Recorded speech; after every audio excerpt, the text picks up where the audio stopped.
Hello, everyone.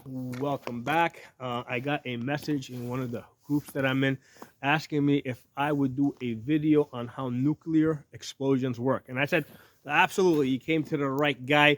I mean, after a while, we still talking about these little pea shooters here. Go big or go home. Okay, so the way nuclear explosions work is they depend on pressure. That's the driving force. Okay, so let's take a look at an atom bomb of the type that was used during World War II. You take a reactive material, right? Uranium or plutonium, which is derived out of uranium, or a combination of the two. So you have this reactive material that you start off with, and the reason why we're using that is because it's a lot easier to break apart, right?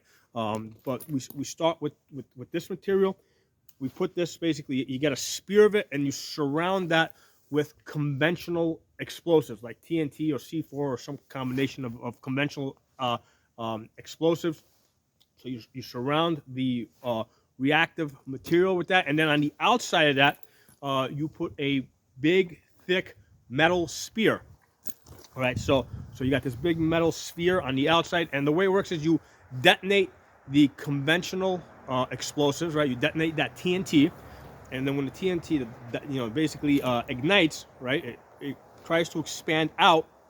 It hits the metal sphere on the outside, hits that, can't continue to expand, so it bounces back in, and as it bounces back in, it crushes down on that reactive material that's in the core, and as it crushes down, those molecules kind of get smashed together, and it starts that, as they start bouncing off each other, it creates that nuclear reaction, right? That we understand as a nuclear explosion. Okay, so that's how nuclear explosions work. They depend on pressure, right? You got to crush down on those molecules and force them, to basically force them to explode. Okay. Now the question becomes, are nuclear explosions a bad thing? And the answer is no, right? In fact, nuclear explosions are a very good thing. We depend on that to live. The sun is powered by nuclear explosions. That's where we get our heat and our sunlight from. And the way that works is the sun is made out of mostly out of hydrogen gas, which is the most plentiful element in the universe. So you've got all this hydrogen, and the driving force there is gravity. Okay, because the sun is so big, you got all that gravity that's crushing down, right? And as the sun's gravity basically pulls those hydrogen molecules towards the center, they crush together, and as they basically fuse into one another, they convert into that pressure, right? Remember, pressure is the driving force here. That pressure converts them into helium, right? And during that conversion process, it releases the nuclear energy, which we understand as heat and sunlight. Okay, so again, gravity is really the driving force of the entire universe. That's what makes everything work.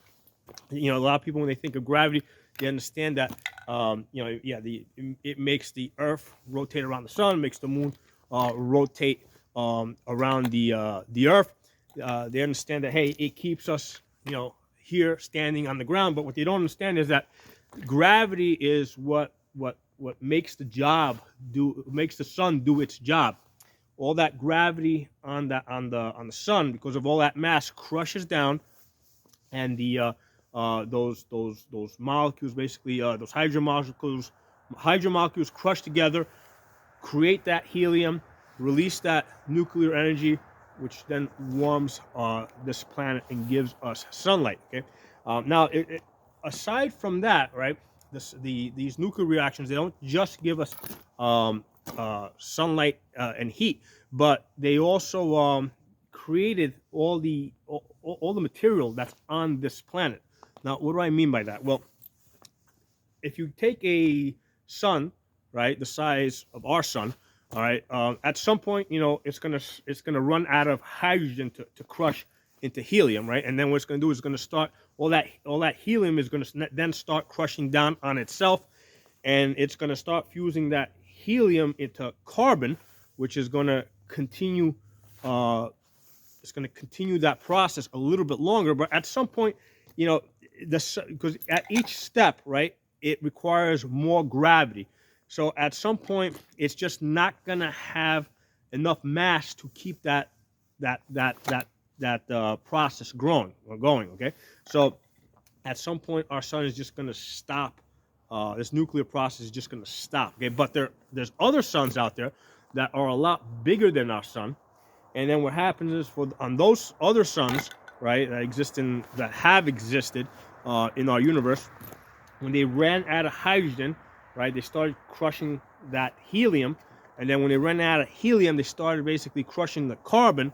When they ran out of carbon, they started crushing oxygen, right? Because every time, as you go up this periodic chart, right, at each level, right, when it runs out of one element, it goes to the next one, right? It starts crushing that down, but you need more and more mass to keep this process going. So some suns out there have enough mass to keep going up the periodic chart until they get to iron. Okay, so when they keep going up the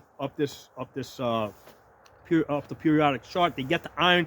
When they get to iron, basically that's where it stops. Okay, they can't go any further, and then what happens is those suns go supernova, right? And when they go supernova, the core of the sun, the center of the sun, right, which basically, you know, it basically crushes down on itself, right? The sun's immense gravity crushes down on itself, and then that creates an explosion, right? So as the core explodes, the core explodes to the outside material of the sun, and which creates even more pressure. And during that phase, where the core is exploding into the outer levels of the sun, that's where you get your heavy elements created. That's where the lead, that's where your lead and your gold and all these other. So all these elements that are created through the supernova, all right, ends up here on Earth, right? That's how we got our lead here and our gold and all these titanium and all these other materials that are here on Earth. That all happened through gigantic nuclear explosion. So going back to what I said earlier, nuclear explosions are not a bad thing. They're actually a very good thing. It's what this universe runs on. It's the way that we need these nuclear explosions to live on this planet. And just because one government on this insignificant, because if you look at things on the cosmic level, right, this is a tiny planet that's pretty much insignificant when you consider the entire universe. So just because one government on a tiny insignificant planet decided to use nuclear explosions in a criminal way, right, or will consider doing criminal things, not just this government but other governments too, you can't say that nuclear explosions are bad, right? Because that's just a tiny percentage of the way that nuclear explosions have been used throughout cosmic history. Okay, so nuclear explosions are good. And again, this goes back, same thing goes back to the guns. People that say that guns are bad or evil, again, they're looking at that tiny percentage of people that use guns in a criminal manner, while 99% of the 99.9% of the way guns are used is pretty much recreationally, with a small percentage being used for a self-defense purpose. Okay, so I just wanted to share that with you guys. Seemed like a fun subject to discuss, but no, nuclear explosions are not a bad thing. That's the main thing to get out of here. This question comes to is, how do you use these nuclear explosions, right? Are you using them in a violent way, the way that criminals maybe use guns, right? So there's really not that much of a difference between criminals using guns in a criminal way or criminal governments using nuclear reactions in a criminal way. It's kind of the same thing. So you can't blame you can't say that nuclear reactions are evil when in fact it's the actions of evil governments that are at fault. Okay, so hope you guys enjoyed this. I hope this video was enjoyable for you. Drop some comments below. If you're not a member of the channel, subscribe, hit the bell button so you get notifications. I'll talk to you guys soon.